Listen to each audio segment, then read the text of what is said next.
27 February 2025 afternoon 12 பிரயாணித்து கொண்டு இருக்கிறோம். ஹalleluya. நீங்க எப்படி இருக்கீங்க? நிச்சயமாக சுகமா இருப்பீங்கன்னு சொல்லி நான் தேவனுக்குள்ள விசுவாசிக்கிறேன். எஸ், ஈச் அண்ட் எவ்ரி டேவும் நம்ம ஃபேஸ் பண்ணுகிற சகல காரியங்களிலேயும் நம்ம யாரை தான் சார்ந்து கொண்டு இருக்கிறோம்? நம்மை படைத்த சர்வோலமுள்ள கர்த்தராக இயேசு கிறிஸ்துவை நாம் சார்ந்து கொண்டு இருக்கிறோம். ஒரு மனிதனை அல்ல, இல்ல பிற நம்மளுடைய ப்ராப்பர்ட்டி என்று சொல்லுகிற காரியங்களை அல்ல, நம்மளுடைய நம்பிக்கையும் நாம் சார்ந்து இருக்கக்கூடியதும் யாரை என்று சொன்னால் உங்களையும் எங்களையும் இந்த பூமியில வாழும்படிக்காக கர்த்தர் நம்மளை உண்டாக்கினார் அல்லவா? அவரவே நம்ம விசுவாசித்து கொண்டு இருக்கிறதுனால, அவரவே நாம் சார்ந்து வாழ்ந்து கொண்டு இருக்கிறதுனால நிச்சயமாகவே கர்த்தர் நம்மளுடைய எல்லா காரியங்களிலேயும் நம்ம வீழ்ந்து போன தருணங்களிலும் இதுவும் நெருக்கத்திலும் இதுவும் ஒடுங்கி குறுகி இருக்கக்கூடிய காலங்களிலேயும் அவர் நம்மளை கைவிடாத தேவனாக இருக்கிறார். ஹalleluya. கர்த்தர் உங்களை நிச்சயமாகவே ஆசீர்வதிப்பார். So you don't worry about எந்த விதமான காரியங்களுக்காகவும் சோர்ந்து தளர்ந்து குறுகி குன்றி ஒரு இடத்துல முடங்கி கிடக்காதீங்க. நீங்க பயந்து நடுங்குகிற பின் வாங்குகிற விஷயம்தான் சத்ருவுக்கு பலம். நீங்க அருவருத்து விலகி நம்ம செய்யக்கூடிய பாதையில வருகிற காரியங்களில நம்ம விலகி ஓடி வரும்போது அந்த அருவருப்பும் கூட அவன் என்ன பண்ணி கொள்கிறான்? நம்ம அதை சுத்தம் பண்ணி அடுத்த ஸ்டெப்புக்கு நம்ம ஓடிக்கொண்டு இருக்கணும். ஆனா நமக்கு அது அருவருப்பு பிடிக்காம இருக்கு அப்படின்னு முகம் சொல்லிட்டு நம்ம விலகி வந்தா அதுவும் சத்ருவுக்கு ஒரு ப்ளஸ் பாயிண்ட். உங்களுக்கு புரியுற மாதிரி சொல்லணும்னா ஒரு சிறிய விஷயம். கடந்த ஒரு 10-15 நாட்களா இந்த பகுதியில உங்களுக்கு ரொம்ப நல்லா தெரியும், இது வந்து கொஞ்சம் காடான ஒரு பகுதி அப்படிங்கிறதுனால சில இன்செக்ட்ஸ் நிறைய அந்த டிஸ்டர்பன்ஸ் இருந்துகிட்டே தான் இருக்கும். அதுல பாத்துட்டீங்கன்னா சில சீசன்ல ஒவ்வொரு சீசன்லும் ஒவ்வொரு மாதிரி தான். அப்புறம் நாய்களின் உண்ணி அந்த மாதிரி காரியங்கள். அடுத்து பாத்துட்டீங்கன்னா இந்த பக்கம் பீகாக்லாம் வரும். ஸோ இந்த மாதிரி நிறைய காரியங்கள். ஸோ அதுல பாத்துட்டீங்கன்னா அந்த உண்ணிகளினுடைய காரியங்கள் அதனுடைய ஒரு பேசிக் பேக்ரவுண்ட் என்னன்னு சொல்லிட்டு எனக்கு தெரியாம இருந்த, ஏன்னா நம்ம பேஸ்ட் ஆன் ஃபார்மர்ஸ் கிடையாது. ஃபார்மர்ஸ்னா எல்லாருக்குமே நல்லா தெரியும். ஸோ நம்ம இதுக்கு நமக்கு எதுக்குமே சம்மந்தம் இல்லாத ஒரு ஒரு பிளேஸ்ல நம்ம வாழ்ந்து கொண்டு இருக்கிறதுனால எல்லாமே ஒரு புதுவிதமான ஒரு அனுபவம் தான். பார்த்து அந்த இன்செக்ட்ஸ்லாம் அருவருப்பா இருக்குதுன்னு சொல்லி விலகி விலகி போய்கொண்டு இருந்தேன். பார்த்துட்டிங்கன்னா அது பெருகி என்ன ஆயிடுச்சுன்னா ரொம்ப அதிகமான அருவருப்பினுடைய உச்சத்தின் காரியமாக இருந்துச்சு. ஸோ அதுக்காக தென் ஆண்டவர் சில காரியங்கள் எல்லாம் செய்யணும், இப்படி இருக்கணும் அப்படி இருக்கணும் நிறையா எல்லாம் செஞ்சுட்டு அதுக்காக எஃபர்ட் எடுத்து இந்த ஒரு 10 days பார்த்துட்டிங்கன்னா அதுலேயே ரொம்பவுமே எப்படி சொல்றது, ஒரு கெமிக்கல் அது இதுன்னு சொல்லிட்டு இந்த ஃபார்மர்ஸ்க்குலாம் இது ரொம்ப ஒரு லேசான விஷயம். நம்ம ஒரு புதுசான ஒரு அனுபவம், அதுலேருந்து மறுபடியும் வெளியில வந்துச்சு. எல்லாமே புதுசாக எல்லாமே நம்ம குடியிருப்பு இருக்கிறது போல அந்த காரியங்கள்லாம். ஸோ இது இது என்னன்னா அருவருப்பு. நமக்கு அதை பார்க்க பிடிக்கல, நம்ம அதை ஹேண்டில் பண்ண பிடிக்கல, அதனால அது அருவருப்பு. அந்த அருவருப்பை விட்டு நம்ம விலகி ஓடும்போது எப்ப இருந்தாலும் நம்ம தான் அதை ஹேண்டில் பண்ணி ஆகணும். ஸோ இதுதான் சத்ருவுக்கு பலனான ஒரு காரியம். ஸோ நம்மளுடைய வாழ்க்கையில வருகிற 2 விஷயத்த நம்ம ஹேண்டில் பண்ணி ஆகணும். அந்த ஹேண்ட்லிங் எப்படி பண்றோங்கிறது தான் கர்த்தருடைய துணையோட நம்ம அந்த காரியங்களில ஜெயித்து ஜெயம் பெறுகிற காரியம். மனுஷீகத்துல நம்மளா எழும்பி செயல்படும் போது நிறைய தவறுகள் வரும். அதுல நம்மளால ஜெயிக்க முடியாத காரியங்கள்லாம் நிறைய இருக்கும். பட் கர்த்தரை சார்ந்து கர்த்தரோட அவர் சொல்லுகிறபடி நம்ம செயல்பட்டு கொண்டு வந்தா அதுல பாத்துட்டீங்கன்னா நமக்கு வெற்றி கிடைக்கும். அதுல நமக்கு முக்கியமான முதல் விஷயம் சமாதானம் இருக்கும். அந்த சமாதானத்திலிருந்து பிறக்கக்கூடியத ஒரு நிம்மதி, ஒரு நிசப்தமான ஒரு சந்தோஷம். அது சாந்தத்தோட சேர்ந்த ஒரு காரியம். ஸோ இந்த விஷயங்கள் இருக்கும் போது நம்மளுடைய மைண்ட் பார்த்துட்டிங்கன்னா நம்ம மனசு ரொம்பவுமே அமைதலாக இருக்கும், தெளிவாக இருக்கும். அப்போ நம்ம என்ன காரியங்கள் செய்யும் போதும் முழு உத்வேகத்தோட, முழு உற்சாகத்தோட, முழுமையான கவனத்தோட நம்மனால என்ன பண்ண முடியும்? செயல்பட முடியும். அப்ப செயல்படும் போது நம்ம அந்த காரியங்களில ஜெயத்தை நிச்சயமாகவே கொண்டு வர முடியும். ஸோ அதனாலதான் சொன்னாரு ஆண்டவர், உன்மேல் என் கண்ணை வைத்து நான் உனக்கு ஆலோசனை சொல்லுவேன்னு சொன்னாரு. ஹல்லேலூயா. ஸோ இது ஒரு சாதாரண ஒரு விஷயம்தான், பட் வாழ்வாதாரத்துக்கு அது பாதிக்கக்கூடிய ஒரு விஷயம். அருவருப்பு பிளஸ் பயம். பயம் இந்த சென்ஸ் நமக்கு பழக்கமில்லாத ஒரு விஷயம், இல்லை நம்ம கடந்து நம்ம செல்லுகிற அது தொழில் ரீதியாக இருக்கட்டும், இல்லை வாழ்க்கையினுடைய காரியங்களாக இருக்கட்டும், இல்லை நம்ம எந்தெந்த கேரியர் விஷயங்கள் ஓடிக்கொண்டு இருக்கிறோமோ, ஒரு பூதாகாரமான காரியமாக அது பார்த்துட்டிங்கன்னா விஸ்வரூபம் எடுத்து நம்மளை அச்சுறுத்தி கொண்டு இருக்கும். பட் நம்ம அந்த வழியில தான் நடந்தாகணும், அந்த விஷயத்தை தான் நம்ம ஃபேஸ் பண்ணி ஓடணுங்கிற ஒரு கட்டாயமாக இருப்போம். அப்ப பார்த்துட்டீங்கன்னா நம்ம பயந்து விலகி இருக்கும்போது சத்ருவுக்கு அதுதான் மிகப்பெரிய ஒரு பலமாக இருக்கும். நம்ம பயந்து ஓட ஓட அவன் நம்ம விரட்டி கொண்டே இருப்பான். ஸோ நம்மளுடைய வாழ்க்கையில என்னென்ன இன்றியமையாத காரியங்களை நம்ம ஓடுகிற ஓட்டத்துல அனுமதித்திருக்கிறாரோ அந்த வழிகளில நம்ம ஓட வேண்டியது மிகவும் அவசியம். அப்படி ஓடும்போது வருகிற அருவருப்புகளாக இருந்தாலும் அவற்றை எப்படி நம்ம ஃபேஸ் பண்ணி அதை எடுத்து போட்டுட்டு நம்ம ஓடணும்னு பார்க்கணும். கரெக்ட். யோசிப்பு செய்தார் அழகாக. அருவருப்பு வந்துச்சு, அந்த இடத்துல பயம் கிடையாது, அருவருப்பு. இருளின் கிரியைகள் எல்லாமே அருவருப்பு தான், அசிங்கமானது தான் அருவருப்பு. அசிங்கமானதை பார்த்தாவே அருவருப்பு தான். இவர் என்ன பண்ணார்? அந்த வழியில தான் ஓடி ஆகணும், வேற வழி இல்லை. ஏன்னு கேட்டா இவர் ஒரு அடிமையாக அங்க விற்கப்பட்டு போத்திபார் வீட்டுல அந்த எஜமானுக்கு உண்மையாக இருக்கும்போது கர்த்தர் இவரோட கூட இருந்து ஆசீர்வதிக்கிறதுனால மிகவும் அழகாக ஆசீர்வதிக்கப்பட்ட மகனாக தன் எஜமானுக்கு பிரியமான ஒரு மனுஷனாக அவர் வாழ்ந்து வந்தார். அப்ப அந்த லைஃப்ல அவர் வாழ்ந்துதான் ஆகணும்.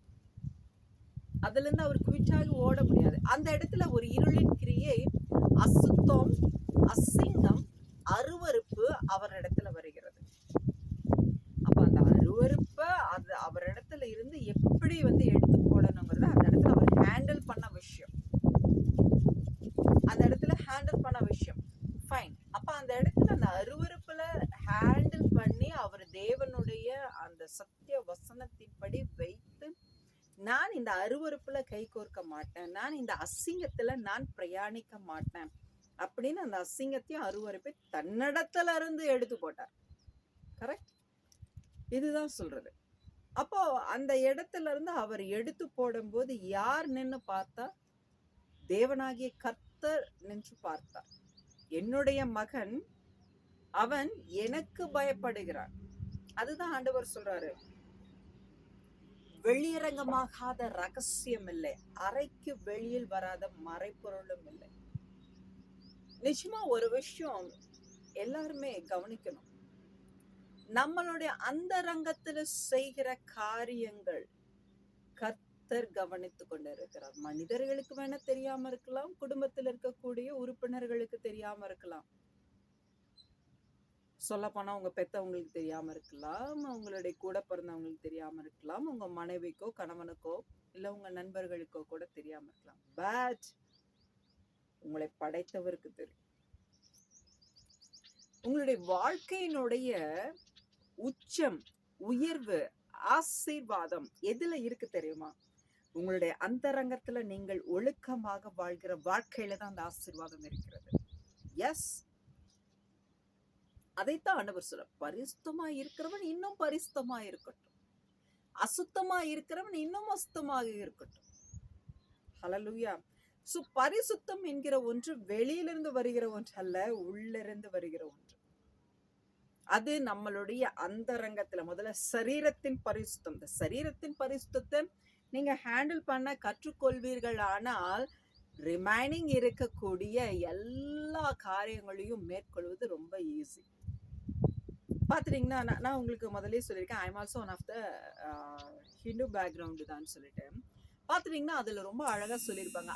ஐம்புலன்களையும் என்ன பண்ணணும், தன்னோட கைக்குள்ள கட்டுப்படுத்தி வச்சிருக்கணும். வாழ கற்றுக்கொள்ளணும். எவனொருவன் இந்த ஐம்புலன்களையும் கண்ட்ரோல் பண்ணி தன் கட்டுப்பாட்டுக்குள்ள வைத்து வாழ்கிறானோ அவன் வாழ்க்கையில சாதிக்கலாம்னு சொல்லுவாங்க. அதை நீங்க லிசன் பண்ணியிருக்கீங்களா?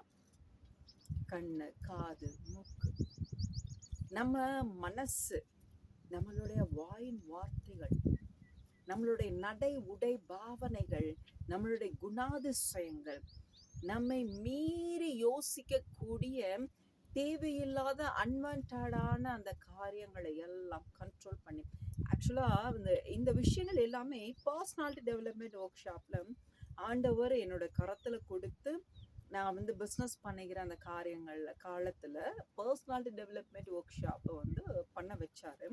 ஸோ அதில் பார்த்துட்டிங்கன்னா பேசிக்காக பர்சனாலிட்டி ஒர்க் ஷாப்னா என்னன்னு கேட்டிங்கன்னா, வெளியில் இருக்கிறவங்க செய்கிறது அந்த இன்டர்வியூ ட்ரைனிங் தென் கம்யூனிகேஷன் அந்த ஃப்ளூயன்சி, உங்களுக்கு என்ன அது இங்கிலீஷா இல்லாட்டி உங்களுக்கு என்ன டங்க் வேணுமோ அந்த மாதிரி அப்படி தான் அவங்க டெவலப் பண்ணி கொடுப்பாங்க.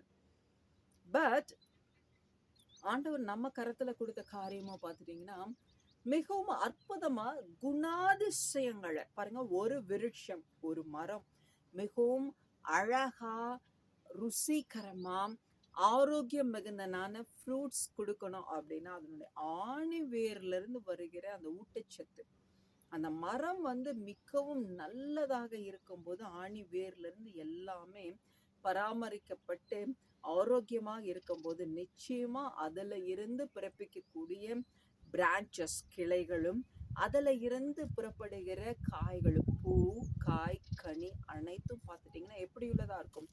ஆரோக்கியம் உள்ளதாக, ருசிகரம் உள்ளதாக இருக்கும். ஹல்லேலூயா. அப்படித்தான் இப்போ ஒரு மனிதன் சாதிக்கணும் அப்படின்னா நீங்க பிரான்ச்சஸை மட்டுமே கட் பண்ணி விட்டு பிரயோஜனம் கிடையாது.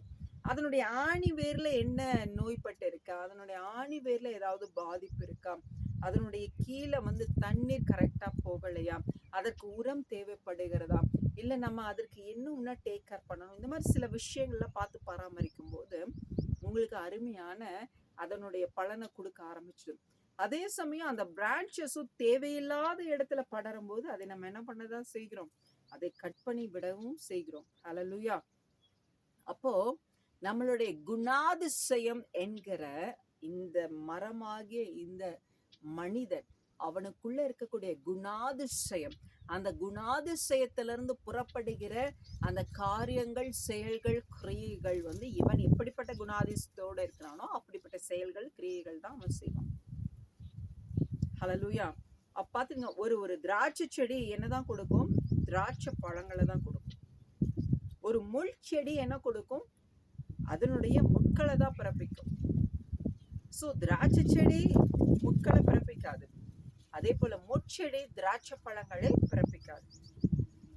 அப்போ மனிதன் மட்டும் அவனுடைய குணாதிசயங்கள் எப்படிப்பட்ட வித்துள்ளதாக அவன் கற்றுக்கொள்கிறானோ, வளர்த்தி கொள்கிறானோ, உருவாக்கி அவன் கொண்டு வருகிறானோ அதனுடைய ஃப்ரூட்டை கொடுக்கும். அவன் நல்லவனா இருந்தா நிச்சயமா நன்மையான பழங்களை, நன்மையான கிரியைகளை அவன் செய்கிறவனாக இருப்பான். இவன்தோ ஒரு தீமை செய்கிறவனாக, தீமையான குணாதிசயத்தோட, துன்மார்க்க குணாதிசயத்தோட இருந்தான், அவனுடைய செயல்களும் கிரியைகளும் எப்படிப்பட்டதாக தான் இருக்கும்? அது துன்மார்க்கம் நிறைந்ததாகத்தான் இருக்கும்.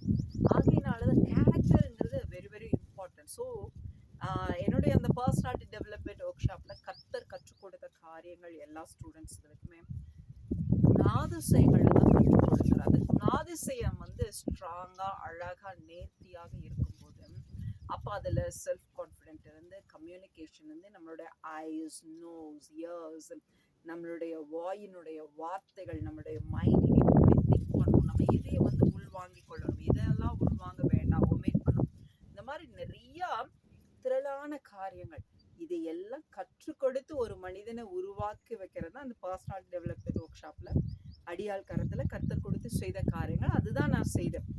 ஸோ அது ரொம்ப ரொம்ப இம்பார்ட்டன்ட். நம்மளுடைய லைஃப்க்கு ஒரு மனிதன் எப்படிப்பட்ட குணாதிசயம் உள்ளவனாக இருக்கிறான், அவன் நல்ல குணாதிசயத்தை வளர்த்து கொண்டு நல்லவனாக இருக்கிற பட்சத்தை நிச்சயமா அவனுடைய குடும்பத்துக்கும் அவனுடைய சர்க்கம்ஸ்டான்சஸ், அவனுடைய ஃப்ரெண்ட் சர்க்கிள், அவன் தொழில் செய்கிற ஸ்தலம், எல்லா இடத்துலயும் அவன் கனி கொடுக்கக்கூடியவனாக இருப்பான். அவனால எல்லாமே நன்மையானவைகளாக பிறப்பிக்கக்கூடியதாக இருக்கும். ஹalleluya. அப்ப அந்த சொசைட்டி ஆட்டோமேட்டிக்கா மிகவும் நல்லதாக இருக்கும். ஹalleluya. சோ ஆகையினால நம்மளுடைய ஐம்புலன்களையும் நம்ம எப்படி பண்ணோம், அப்படிப்பட்ட குணாதிசயம் உள்ள நல்ல ஒரு நேர்த்தியான ஒரு பண்பு நிறைந்த குணம் நிறைந்த ஒரு மனிதரா நம்ம வந்து வாழும்போது பார்த்துட்டீங்கன்னா நம்மளுடைய ஈச் அண்ட் எவ்ரி மூமெண்ட் மிகவும் அழகா இருக்கும். அது வந்து young and dynamic result oriented பர்சனாகவே தான் அவங்க நிச்சயமாகவே இருப்பாங்க. ஸோ கர்த்தருக்கு சித்தமானால் இந்த பர்சனாலிட்டி டெவலப்மெண்ட் ஒர்க் ஷாப் கூட இந்த காரியங்கள் கூட எப்பெல்லாம் டைம் கிடைக்குமோ அந்த காரியங்களை கூட உங்களுக்கு நம்ம பகிர்ந்து கொள்ளலாம்.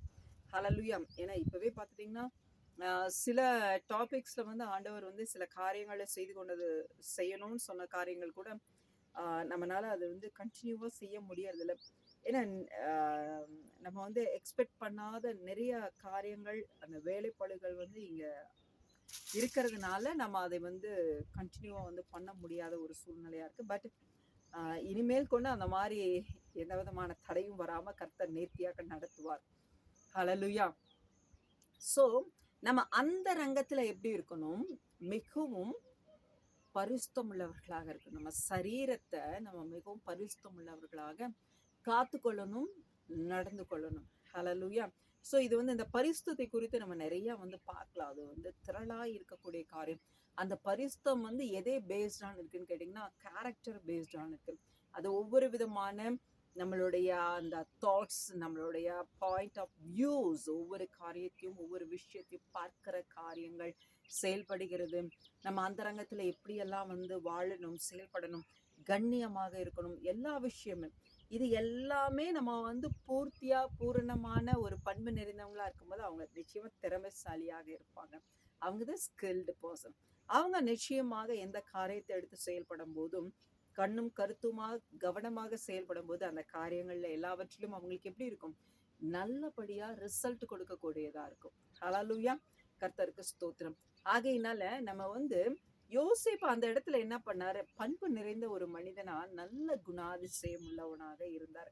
ஹalleluya. அவர் சொன்னாரு, கர்த்தர் என்னை பார்த்து கொண்டு இருக்கிறாரு, நான் இந்த அருவருப்பான காரியத்தை செய்ய மாட்டேன்னு சொல்லி அந்த அருவருப்பை அவர் ஹேண்டில் பண்ணி வெளியே வந்தார். என்ன, இந்த அருவருப்பு எனக்கு தேவையில்லை, அதையே தன்னிடத்துல இருந்து எடுத்து போட்டு என்ன பண்ணாரு, அவர் உடுத்தின உடைய கூட விட்டு வெளியில ஓடி வந்தார். ஹalleluya. ஏன்னா அந்த சிச்சுவேஷன் அப்படிதான். அது வந்து அவருக்கு அந்த ஒரு நாள்ல நடந்த விஷயம் கிடையாது, சில நாட்களாகவே பின்தொடர்ந்து வந்த அருவருப்பு.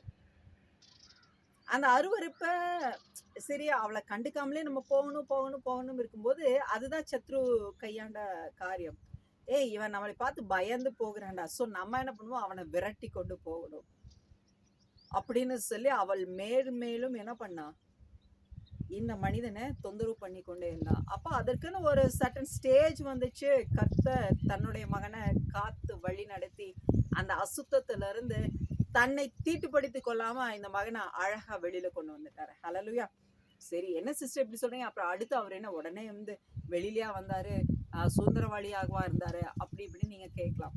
நோ. அதாவது கர்த்தர் அனுமதித்து ஓடுகிற அழைப்பின் ஓட்டத்துல அவர் ஓடுகிறார்.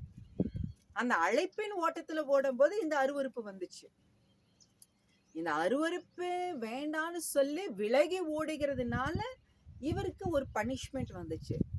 ஆனா ஆண்டவர் ஓடுகிற ஓட்டம் வந்து நடத்துகிற காரியம் வந்து என்னன்னு கேட்டீங்கன்னா, இவரை அந்த பகுதியில நடத்தணும். ஏன்னா இவருடைய நோக்கம் எகிப்துக்கு இவரை கொண்டு போய் என்ன பண்ணும், ராஜாவுக்கு அடுத்த ஸ்தானத்துல இவரை கொண்டு போய் உயர்மட்டத்துல அதிகாரத்துல உட்கார செய்யணும். அப்ப இவர் எங்க போனா அந்த எகிப்துக்குள்ளதான் இவரை டிராவல் பண்ண வைக்கணும். அப்ப அந்த ரூட்ல அடுத்தது வந்து அந்த சிறைச்சாலையில கூட கொண்டு போய் என்ன பண்ணுகிறாரு, கொண்டு போனோன்னா இவரை ஒரு கைதியாக ட்ரீட் பண்ணல. அந்த சிறைச்சாலையில இருக்கக்கூடிய அதிகாரிகள் கூட இந்த மனிதனை யோசேப்பை எடுத்து நீ விசாரிக்கிற விசாரிப்புக்காரனாக இருன்னு சொல்லிட்டு இவரை என்ன பண்ணாங்க, அப்படி பயன்படுத்தினாங்க. கர்த்தர் அப்படி பயன்படுத்தினார். ஹalleluya.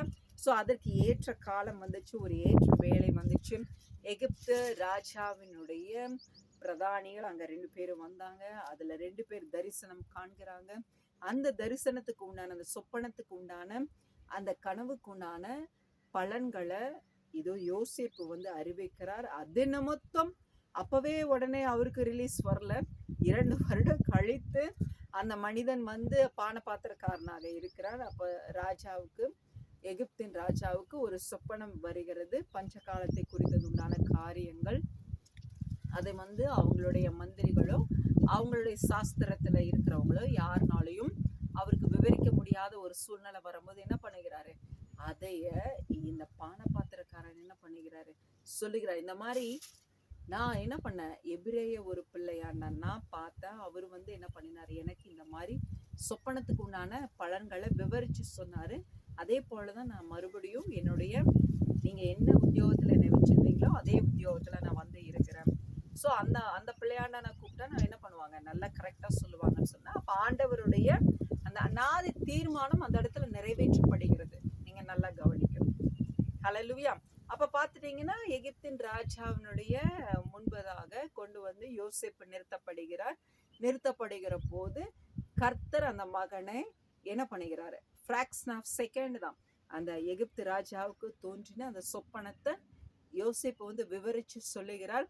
ஸோ உன்னை போல ஞானம், அறிவு, புத்தி, விவேகம் நிறைந்த மனிதன் வேற யாரும் இல்லை. நீயே என்ன பண்ண, நான் இந்த எகிப்துக்கு ராஜாவாக மட்டுமே இருப்பேன். பட் நீ எனக்கு அடுத்து இந்த தேசத்துவே ஆளுகை செய்கிறவனாக இருந்து என்ன பண்ணணும், ஆளுகை செய்ய வேண்டும் என்று சொன்னார். ஹல்லேலூயா. இது எங்க இருந்து இந்த ஆசீர்வாதம் புறப்பட்டு வந்துச்சுன்னு பாத்தீங்கன்னா, கர்த்தருடைய அழைப்பு இவர் மேல இருந்துச்சு. அந்த அழைப்புல ஓடுகிற ஓட்டத்துலதான் இப்படிப்பட்ட காரியங்கள் அநேகம் அவருக்கு வந்துச்சு. ஹல்லேலூயா. அப்போ நம்மளுடைய வாழ்க்கையில ஓடுகிற ஓட்டத்துல பயம் என்கிற ஒன்று எந்த இடத்துல வந்து நம்ம அதை பார்த்து, நீங்க நிச்சயமா பிசாசானவன் சத்துருவனுடைய கிரியைகளை பார்த்து பயந்தீங்கன்னா அவன் நிச்சயமா உங்களை எதிர்த்து கொண்டேதான் இருப்பான். சோ அவனை நீங்க மேற்கொள்ளணும் அப்படின்னா நீங்க கர்த்தரிடத்துல ஜெபித்து தேவனுடைய வல்லமையின் மூலமாக தான் மேற்கொள்ள முடியும். நீங்க சும்மா நின்று அவன் செய்கிற கிரியைக்கு நீங்க ஆப்போசிட்டா எதிர்வினை ஒண்ணு செய்தீங்கன்னா நிச்சயமா ஜெயிக்க முடியாது. அது வந்து அவன் செய்கிற காரியத்தை விட மிகவும் மோசமான ஆபத்தையும் விபரீதங்களையும் கொண்டு வருகிறதா தான் இருக்கும். சோ முழங்காலில் நின்று கர்த்தரிடத்துல ஜெபிக்கும் போது கர்த்தர் சொல்லிக் கொடுப்பார், இந்த வகையான அவனுடைய சத்ருவினுடைய கிரியைகளை நீ எப்படி எதிர்க்க வேண்டும் என்று சொல்லி என்ன பண்ணுவார், கற்றுக் கொடுப்பார்.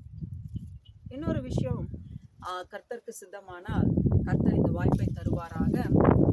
நம்மளுடைய வாழ்க்கை எப்படிப்பட்ட ஒரு அருமையான ஒரு ஒரு வாழ்க்கைன்னு சொல்லிட்டு ரொம்ப அழகான ஒரு எக்ஸ்பிளனேஷன் இருக்கு. பட் அது வந்து ஒரு பெரிய ஒரு எபிசோடா இருக்கும். கர்த்தருக்கு சித்தமானால் நெக்ஸ்ட் ஒரு எபிசோட்ல கூட நம்ம சொல்லலாம். அடிக்கு ஒரு தடவை நம்மளுடைய வாழ்க்கையில நடக்கக்கூடிய காரியங்களை வச்சு தொய்ந்து சோர்ந்து போய் மட்டும் விடக்கூடாது. அது மனுஷன், இந்த சாஃப்ட்வேருக்கு தொய்வு, சோர்வு, இந்த பலவீனம் இதெல்லாம் வருகிறது இயற்கை. பட் அதுல இருந்து நம்ம வெளியே வரணும். அதுல இருந்து நம்ம ஓவர் கம் பண்ணி வெளியில வரக்கு நம்மனால மட்டுமே வர முடியாது. கர்த்தருடைய துணையினாலதான், அவருடைய கரத்தை பிடித்து கொண்டுதான் நம்மளால வர முடியும். ஸோ எந்த காலத்திலையும் ஜெபிக்கிற பழக்கத்தை மட்டும் விடவே கூடாது. நம்ம நொந்து கொள்கிறதும் நம்மளே வந்து குத்தி கொள்கிறது காரியம் ரெண்டுமே நம்மள இடத்துல இருக்கக்கூடாது. எவ்வளோ பெரிய அழிவு, போராட்டங்கள், இழப்புகள் கூட வரட்டும், வந்தாலும் நம்ம அந்த எல்லா காரியங்களும் சோர்வு, தளர்வு வரும். அதுல இருந்து அடுத்து நம்ம எழும்பி கர்த்தரோட ஐக்கியமாகி அவருடைய கரத்தை பிடித்து கொண்டு ஓடுகிறவர்களாக இருக்க வேண்டும். ஹல்லேலூயா. ஸோ அந்த ரங்கத்துல நம்ம எப்பொழுதுமே எப்படிப்பட்டவர்களாக இருக்கணும், மிகவும் பரிசுத்தம் நிரம்பினவர்களாக இருக்க வேண்டும். இந்த சரீரத்தை நம்ம எப்படி வச்சிருக்கணும், பரிசுத்தம் நிரம்பினவர்களாக வைத்திருக்க வேண்டும். அப்ப அந்த ரங்கத்துல பார்க்கிற பிதாதாமே உங்களுக்கு வெளியரங்கமா பதில் கொடுப்பார். அது உங்களுடைய ஜெபத்தின் காரியம், உங்களுடைய கிரியைகளின் காரியங்கள், நீங்க பிறருக்கு உதவி செய்கிற காரியங்கள், அதெல்லாம் ரொம்பவுமே நேர்த்தியா இருக்க பாருங்க. இதுல 2-3 விஷயம் உங்களுக்கு எக்ஸ்பிளைன் பண்ண வேண்டியதா இருக்கு. அதாவது கர்த்தர் சொல்லுகிறாரு மோசேயின் இடத்துல, இதோ என்னுடைய ஆலயத்தை கட்டுவதற்கு அது மோசேயை நடத்த வைக்கும் போது, நான் உனக்கு சொல்லுகிறத என் ஜனங்கள் இடத்துல சொல்லு. அதுல மனோ உற்சாகத்தோட உதாரத்துவமா கொடுக்கிறவங்க கிட்ட நீ வாங்கிக்கோ அப்படின்னு சொல்லுகிறார். அதாவது அப்படி மன உற்சாகத்தோட உதாரத்துவமா கொடுக்கறதுக்கு ஒரு நல்ல இருதயம் வேணும். அந்த நல்ல இருதயம் இருக்கிறவங்களுக்கு நிச்சயமாக பார்த்துட்டீங்கன்னா எப்பேற்பட்ட இக்கட்டுகள், போராட்டங்கள், நெருக்கங்கள் வந்தாலும் கர்த்தர் அவர்களை எல்லாவற்றிலிருந்து தூக்கி எடுப்பார். லிசன், ஏன்னா நம்ம கொடுத்து கர்த்தர்ல சாப்பிட போறதே கிடையாது, அது நமக்கு ரொம்பவுமே நல்லா தெரியும்.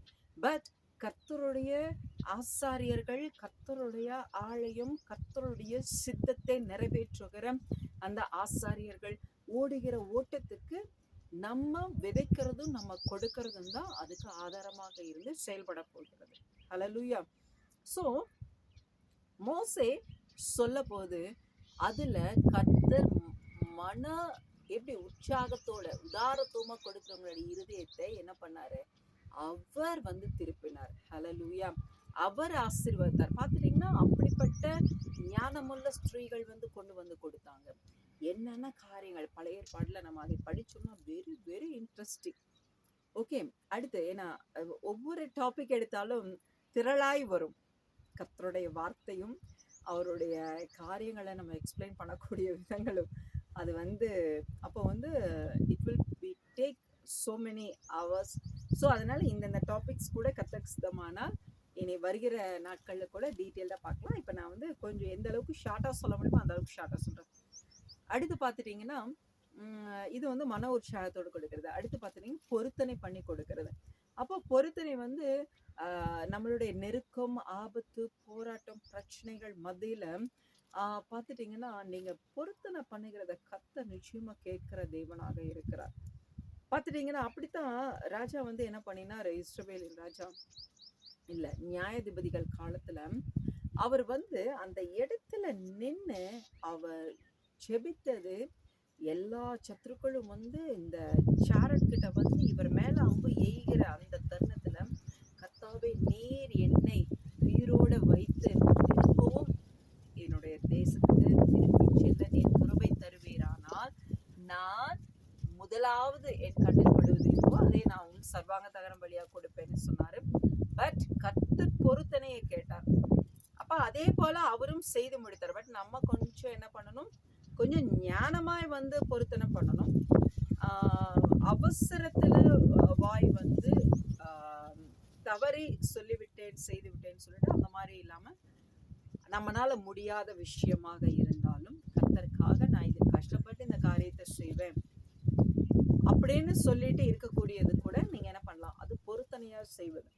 ஏன்னா ரொம்பவுமே லாஸ் ஆகி ரொம்ப நெருக்கம், ரொம்ப இடுக்கன் காலத்துல இருக்கக்கூடியது கூட அது கூட ஒரு அருமையான சாட்சி இருக்கு.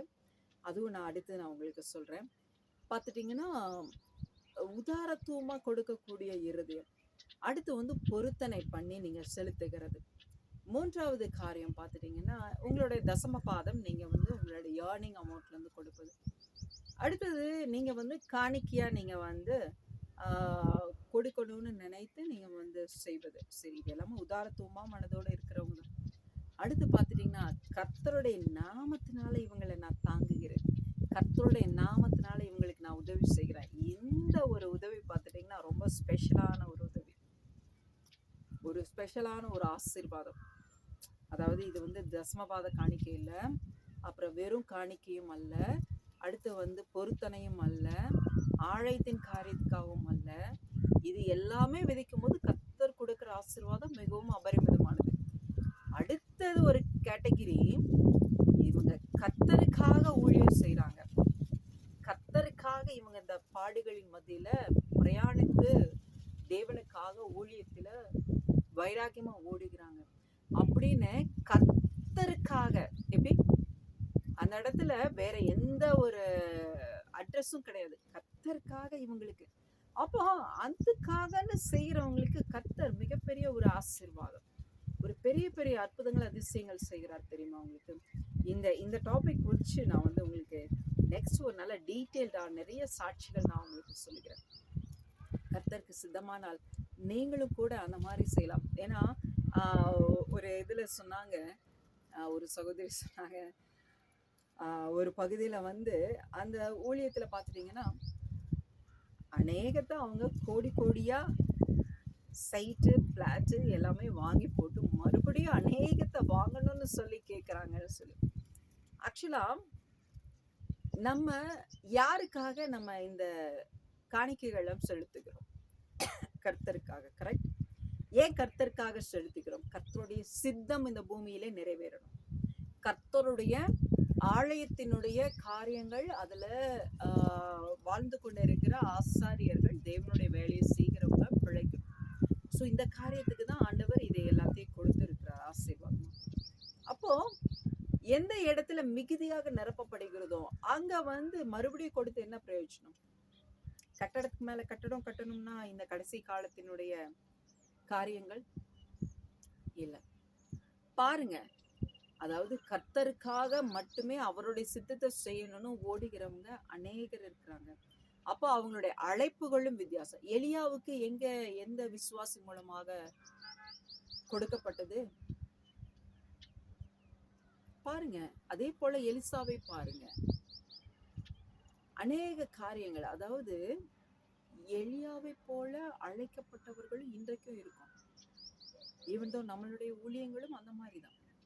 அவருடைய அழைப்பு வித்தியாசம், அவருடைய காரியங்கள் வித்தியாசம். ஸோ கர்த்தர் அழைச்சிருக்கார், கர்த்தர் சொன்ன வேலையை செய்யணும், ஓடணும். அப்ப இதுல ஓடும் போது இப்போ நம்ம உலகத்துல தான் வாழ்கிறோம், பூமியில தான் வாழ்கிறோம். அப்போ வந்து பொருளாதாரத்தின் காரியங்களும் மிகவும் அவசியமாக ஒன்றாக இருக்கிறது. அப்போ நீங்க யோசிக்கலாம், அப்போ இவங்க வந்து உண்மையாலுமே கர்த்தருடைய ஊழியத்தை தான் செய்கிறாங்களா? அவருடைய சித்தம் தீர்மானத்துக்கு அழைப்புக்காக தான் இத்தனை காரியங்களும் ஓடுகிறாங்களா?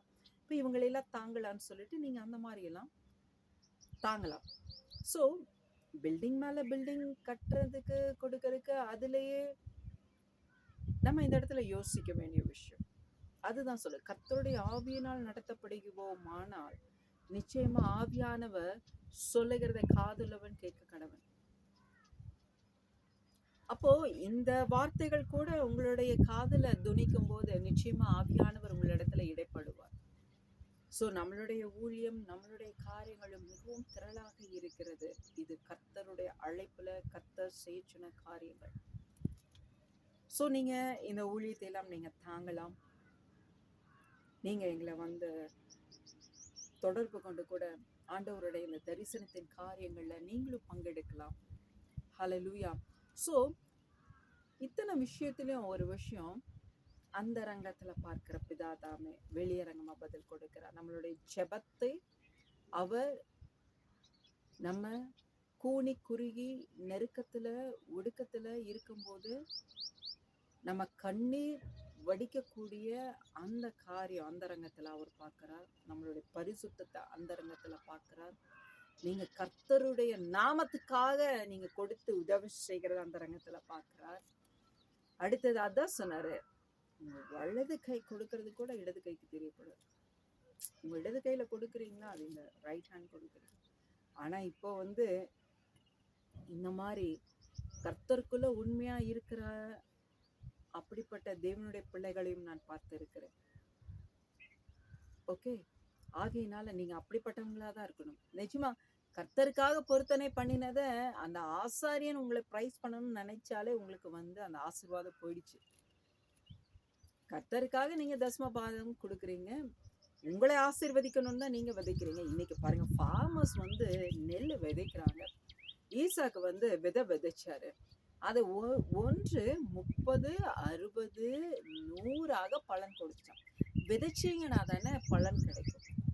ஸோ நம்மளுடைய ஆசீர்வாதத்தின் நம்மளுடைய கையிட்டு செய்கிற வேலையெல்லாம் தேவனாய கர்த்தர் ஆசீர்வதிப்பாருன்னு சொன்னாரு. நம்மளுடைய தொழில், நம்மளுடைய குடும்பம், எல்லா விதமான காரியங்களிலையும் நமக்கு ஆசீர்வாதம், நம்ம வாழ்க்கையில முன்னேற்றம், எல்லா விதமான காரியத்துக்காகவும் தான் நம்ம கர்த்தருக்காக, தேவனுடைய ஆலயத்துக்காக, தேவனுடைய ஊழியத்துக்காகன்னு சொல்லி நம்ம கொடுக்கிறோம். அது விதைகள் விதைக்காம ஃபார்மர் எப்படி, ஒரு விவசாயி எப்படி நான் அறுவடை அறுக்கணும்னு சொல்லி எதிர்பார்க்க முடியும்? என்ன விதைக்குவாங்க? அதுதான். சோ ஆண்டவர் உங்களுக்கு கொடுத்ததுல இருந்து நீங்க விதைங்க. இந்த ஊழியத்துக்கு நீங்க விதைச்சு பாருங்க. இந்த ஊழியத்துக்கு நீங்க விதைச்சு பாருங்க. கர்த்தர் வந்து ஒவ்வொன்றுக்கும் வித்தியாசம் வச்சிருப்பார். எகிப்து தேசத்துல இருக்கிறவங்களுக்கும் ஓசை நாட்டுல இருக்கக்கூடிய என் ஜனத்துக்கும் வித்தியாசத்தை காண்பிக்கும்படியாக நான் ஆசீர்வதிப்பேன் சொன்ன தேவன் இந்த ஊழியத்துக்கு கொடுத்து உதவும் போது தேவனுடைய கர்த்தரின் புயம் என்று அழைக்கிற இந்த ஊழியத்தை தாங்கி எடுத்து நடத்தும் போது கர்த்தர் அவர்களுடைய சிறையிருப்பை மாற்றுகிறார். நெருக்கங்களை அவற்றிலிருந்து விடுதலை கொடுத்து உதவி செய்து அவர் என்ன பண்ணுகிறார், இதோ விசாலமான அவங்களுக்கு ஆசீர்வாதத்தை கொடுக்கிறார். இது வாழ்க்கையினுடைய ஆண்டவர் இந்த இடத்துல அநேக காரியங்களை சொல்லி இருக்கிறார் அபிஷேகித்து. அது வாழ்க்கையினுடைய இறுதியில இருந்தா கூட எப்பக்கமும் வந்து கடன் பிரச்சனைகள், கையிட்டு செய்த வேலைகள், தொழில்கள், குடும்பம் எல்லாம் ஒன்றும் இல்லாம இப்ப நெற்கதியா நிக்கிற, அடுத்து வந்து வாழ்க்கையே முடிந்து போயிற்று அப்படின்னு நிற்கிறவங்க கூட இந்த ஆலயத்துல இந்த ஊழியத்துல இங்க வந்து அவங்க செபித்து கடந்து செல்லும் போது அவங்க எல்லாம் பிழைத்திருக்கிறார்கள், அவர்கள் எல்லாம் ஆசீர்வதிக்கப்பட்டிருக்கிறார்கள். அவர்கள் மூலமா கர்த்தர் இந்த இடத்துல அவர் நாமத்தை மகிமைப்படுத்தி இருக்கிறார். ஹல்லேலூயா. இந்த காரியங்கள் எல்லாம் உங்களுக்கு ஒவ்வொரு நாள் எபிசோட்லயும் நான் உங்களுக்கு விவரிச்சு சொல்லுகிறேன். ஹல்லேலூயா. சோ இன்றைக்கு நம்ம டாபிக்ல பார்த்தது அந்த ரங்கத்துல நம்ம என்ன பண்ணணும், பரிசுத்தமாக இருக்க வேண்டும். சோ கொடுப்பதிலும் நம்ம மனுஷன் நம்மளை பிரைஸ் பண்ணணும்னு கொடுக்கவே கூடாது. நீங்க கொடுக்கறது நீங்க கொடுத்துட்டீங்க, ஆசாரியர் வந்து பிளஸ் பண்ணிட்டாங்கன்னா அதோட விட்டணும். ஆசாரியர் உங்களை வந்து பிரைஸ் பண்ணணும்னு நினைக்க கூடாது. ஏன் நினைக்கணும், நம்ம என்ன அவங்களுக்காக கொடுத்தோம், கர்த்தருக்காக தானே கொடுத்தோம். கர்த்தர் தானே நம்மளை பார்க்கணும். உங்க இருதயத்தை கர்த்தர் தானே பார்த்து ஆசீர்வதிக்கணும். ஹல்லேலூயா.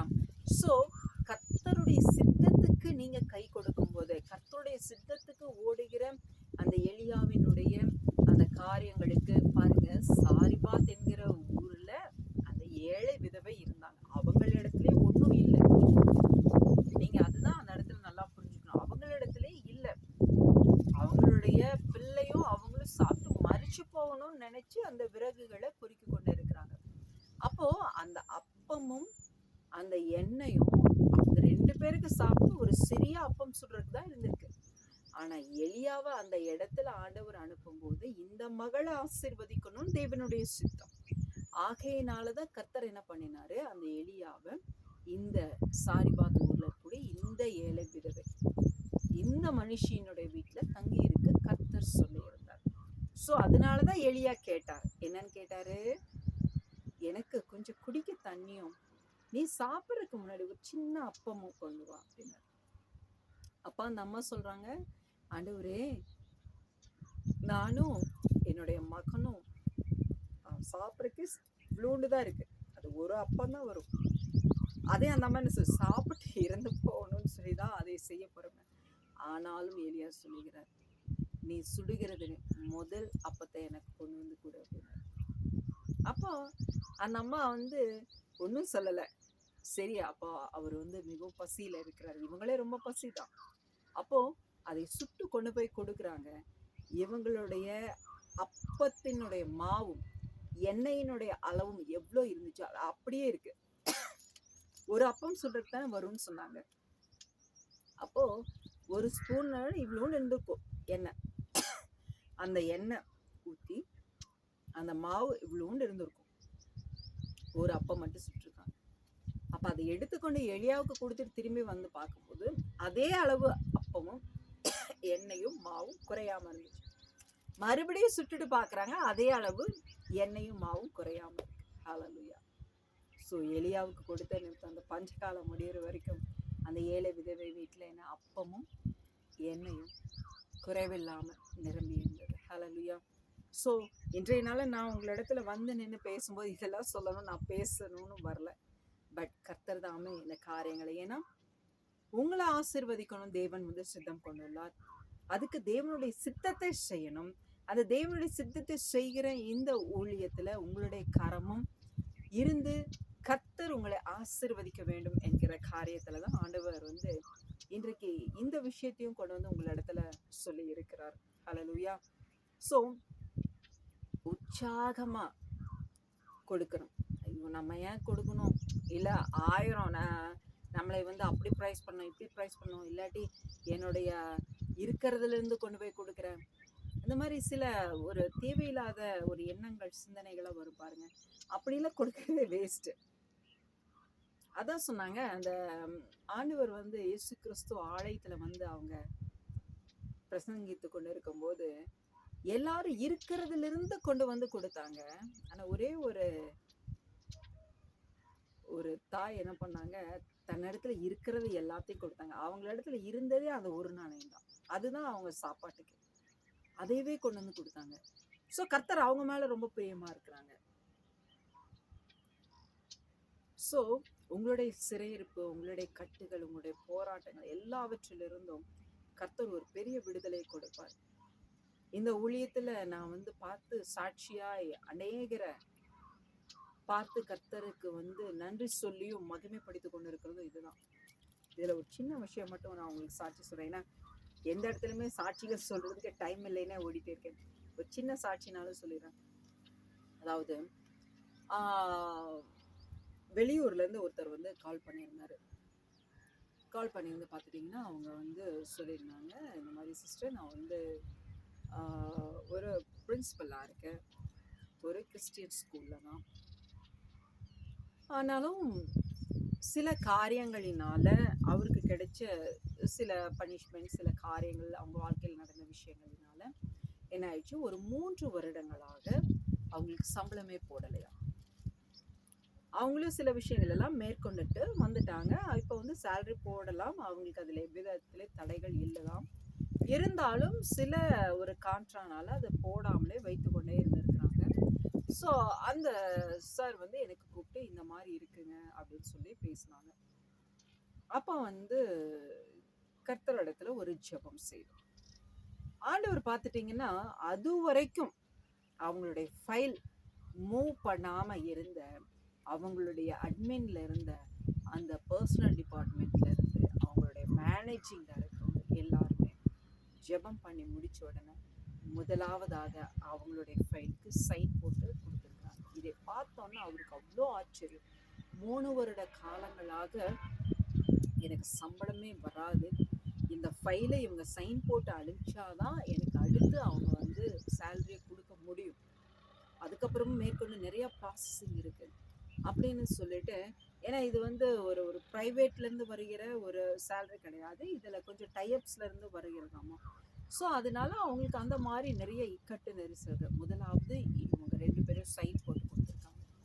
அடுத்த விஷயம், இதை வந்து இந்த ஃபைல் வந்து உயர் அதிகாரிகளுக்கு போகும்போது அவங்களுடைய கண்களில் ஒரு தயவு கிடைக்கும்போது தான் அவங்க சைன் பண்ணி கொடுத்தா தான் நமக்கு சேலரி வந்து ரிலீஸ் ஆகும். அதற்காகவும் ஜெபம் பண்ணிடும். கர்த்தர் அதிலே சைன் போட கிருபை கொடுத்தார். அவங்களுக்கு அந்த 3 வருடத்தினுடைய சம்பளமும் அவங்களுக்கு கிடைக்க கிருபை கொடுத்தார். இப்போ சமீபத்தில் ஒரு விஷயம் சொல்லணும் அப்படின்னா, ஒரு சகோதரி வந்து ஒரு உயர் அதிகாரத்தில் இருக்கிறாங்க. அவங்களுடைய காரியங்கள் நான் கேட்கும்போது எனக்குள்ள வந்து ரொம்பவுமே ஒரு மாதிரி இருந்துச்சு. இவங்களுக்கு நிறைய கை நிறைய வருமானம் வரும், ஆனால் இவங்க ஏன் வந்து இப்படி இருக்காங்க அப்படின்னு பார்த்துட்டா, லட்சத்துக்கு மேலே வருமானம்னாலும் அவங்களுக்கு பிடிச்சது போக இன்னும் நிறைய ரீசன்ஸ்க்காக நிறைய காரியங்கள் பிடித்து வெறும் 30,000 தான். அந்த 30,000த்துல வீட்டுக்கு வாடகை ப்ளஸ் வந்து நிறையா அந்த சர்வன்ட்ஸ் ப்ளஸ் வந்து அந்த ஃபுட்டின் காரியங்கள் எல்லாம் பார்த்து வரும்போது பார்த்திங்கன்னா ஒரு சராசரியான ஃபுட்டு கூட அவங்களால எடுத்துக்கொள்ள முடியாத ஒரு சூழ்நிலை. அப்போது இதில் வந்து ப்ரமோஷன் காரியங்களும் ஹோல்டிங்கில் இருக்குது, அது இல்லாமல் நிறைய காரியங்கள். அப்போது அதற்காக ஜெபித்த ஆண்டவரே, நீங்கள் ஒரு அற்புதம் செய்யணும் சுவாமி, அவங்களுடைய அந்த பொருளாதாரத்தில் ஒரு அற்புதம் செய்யணும். ஏன்னா இப்படி சேலரி வந்து வீட்டுக்கு வராமல் இருந்தால் அவங்களுடைய வாழ்க்கையினுடைய ஆதாரத்தை எப்படி நடத்துவாங்க, பசங்க பிள்ளைகளை எப்படி படிக்க வைப்பாங்க, நிறைய காரியங்கள். அதை வந்து ஆண்டவர்கிட்ட அந்த பாரத்தோட சொல்லும்போது ஆண்டவர் என்ன செய்தார் கேட்டிங்கன்னா, அவங்களுக்கு எப்பக்கமும் நெருக்கப்படுகிற சூழ்நிலைகள் சொல்லவே முடியாது, அத்தனை விஷயங்கள், போராட்டங்கள். ஆனா கர்த்தர் அத்தனையில இருந்து ஒரு உச்சிதமான ஒரு ஆசீர்வாதத்தை கொடுத்தார். அவங்களுக்கு இன்கிரிமெண்ட் போட்டு கொடுத்தாரு. ஹல்லேலூயா. அப்ப பார்த்துட்டீங்கன்னா அது நிமித்தம் அவங்களுக்கு கூடுதலான சம்பளம் வரும். அது நிமித்தம் அவங்களுடைய குடும்பம் வந்து என்ன பண்ணிக்கலாம், ஒரு கம்ஃபர்ட்டா வாழ முடியும். ஸோ இத்தனைக்கு மத்தியிலும் ஆகையினால நீங்க எப்படிப்பட்ட சூழ்நிலையிலே இருக்கலாம். தொழில் ஒண்ணுமே இல்ல, அழிந்து போயிற்று. குடும்பமா ஒரு காலத்துல நல்லா இருந்தோம், இன்னைக்கு இப்படி ஆயிருக்கு. இன்னமும் சொல்லலாம் நிறைய காரியங்கள்.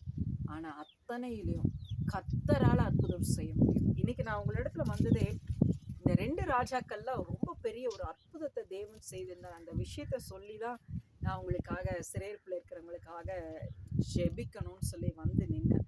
பட் ஆனா ஆண்டவர் வந்து பேச சொல்லுகிற காரியங்களும் பேசினதும் பார்த்துட்டீங்கன்னா மிகவும் வந்து அதிசயமாக இருக்கிறது. வேற விஷயங்களை குறித்து தான் இவ்வளவு தூரம் பேசியிருக்கோம். ஸோ அந்த ரங்கத்துல பார்க்கிற பிதாதாமே வெளியரங்கமாக பதில் கொடுக்கிறார். முதல்ல நம்மளுடைய பரிசுத்தம் ரொம்ப ரொம்ப முக்கியம்.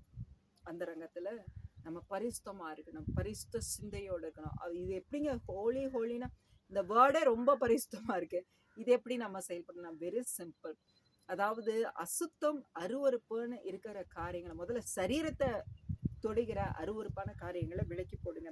நீங்க பார்க்கிறது, நீங்க செயல்படுகிறது, நீங்க பேசுகிறது, நீங்க பழகுகிற இதுல வந்து வேசித்தனத்தின் முகாந்திரம் இருந்தா அதுதான் ரொம்ப பிராங்கான விஷயம்.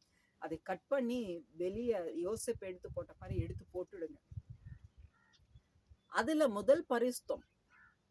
அடுத்து பார்த்துட்டீங்கன்னா நம்மள வந்து முக்கியமா இந்த சரீரம் வந்து தேவன் தங்குகிற ஆலயமாக இருக்கிறது. அடுத்து நம்மளுடைய குணாதிசயங்கள், நம்மளுடைய பார்க்கிற விதங்கள், நம்மளுடைய கேட்கிற விதங்கள், நம்ம பேசுகிற காரியங்கள், இது எல்லாவற்றிலும் இது நம்ம புதிய ஏற்பாடுல நம்ம மத்தேயிலிருந்து படிக்கவே நீங்க வந்து அந்த மலைப்பிரதேசத்தை அதனுடைய உபதேசத்தை கர்த்தர் உட்கார்ந்து பேசின அந்த காரியங்களை படிச்சீங்கன்னாவே ரொம்ப ஈஸியா நம்மளால அண்டர்ஸ்டாண்ட் பண்ணிக்க முடியும். அதெல்லாம் நம்மளுடைய வாழ்க்கையில கீப் அப் பண்ணணும்னு சொல்லிட்டு நம்மளை வந்து என்ன பண்ணிக்க முடியும், அப்டேட் பண்ணிக்க முடியும். ஸோ இந்த இந்த விஷயத்தை, இந்த டாபிக் குறித்து கர்த்தருக்கு சித்தமானால் அடுத்து உங்களுக்கு வந்து என்னென்னலாம் சொல்லிக் கொடுக்கும் அந்த பர்சனாலிட்டி டெவலப்மெண்ட்ல இது எல்லாமே வருது, ஃபவுண்டேஷன். ஸோ நம்ம அந்த ரங்கத்துல மட்டும் நம்ம பரிசுத்தமா வாழ்ந்துட்டோம்னு வைங்களேன், உங்களை அப்ப அந்த நேரங்கள் எல்லாம் நம்ம பிரயோஜனமான நல்ல விஷயங்களுக்காக நம்ம பயன்படுத்துவோம். அப்ப நமக்குள்ள திறமைகள் வளர ஆரம்பிக்கும். கர்த்தர் திறமைசாலிகளை பயன்படுத்துவார். ஹல்லேலூயா.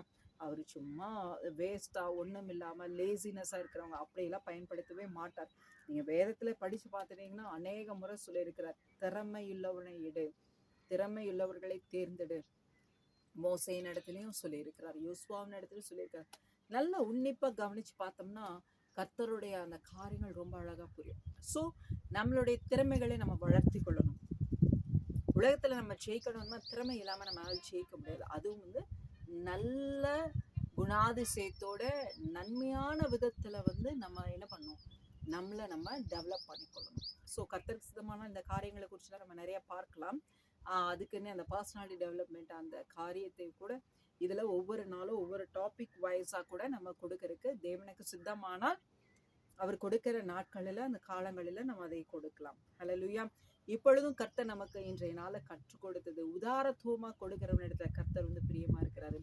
அது மட்டும் இல்லாம உங்களுடைய நெருக்கங்கள் சூழ்நிலைகளில விடுவிக்க முடியாத காரியங்கள்ல கூட மனாசே வந்து தன்னுடைய எதிரிகள் சத்துருக்கள் அவரை தூக்கி கொண்டு போற அந்த நேரத்துல ஒரு என்ன பண்ணாரு, மனம் உவந்து ஒரு ஜெபத்தை பண்ணாரு. ஆண்டவரே, நீங்க என்னை இந்த சத்துருக்கள் கையில இருந்து விடுவித்து உயிரோட என்னை திருப்பவும் தேசத்துக்கு கூட்டிட்டு போனீங்கன்னா நேர்தான் மெய்யான தேவன் என்று சொல்லி நான் உமக்கு உண்மையா இருப்பேன் அப்படின்னு கரெக்டா கொண்டு போய் ஆண்டவர் என்ன பண்ணாரு, அந்த மனம் திரும்புதலை கர்த்தர் வந்து ஏற்றுக்கொண்டார். ஹல்லேலூயா. ஸோ அந்த ரங்கத்துல நம்ம என்ன பண்ணணும், சுத்தமா இருக்கணும். நம்ம சரீரத்தை முதல் சுத்தமா வச்சுக்கணும். அடுத்தது நம்மளுடைய குணாதிசயங்களை, நல்ல குணாதிசயங்களை வளர்த்து கொள்ளணும். திறமையுள்ளவர்களாக இருக்க வேண்டும். கர்த்தர் நம்மளுடைய எல்லா காரியங்களையும் நமக்கு உதவி செய்வார். அவர் உதவி செய்யாம இருக்கவே மாட்டார். அவர் நிச்சயமா உதவி செய்வார். பட் அவர் உதவி செய்வதற்கு நம்ம தான் அவர்கிட்ட தகுதி உள்ளவங்களா இருந்துக்கணும். இப்ப நம்மளிடத்து தகுதியே இல்லைன்னு வைங்களேன். தகுதினா என்ன, அது ஒரு டாபிக் நம்ம பார்க்கலாம். தகுதினா என்ன, அதாவது ஆண்டவர் என்னை ஆசீர்வதிக்க அவர் தயாரா இருக்கிறார், ஆனா அதை வாங்கி கொள்ள நான் அதுக்கு ரெடியாகவே இல்லை. ஸோ இது மிகப்பெரிய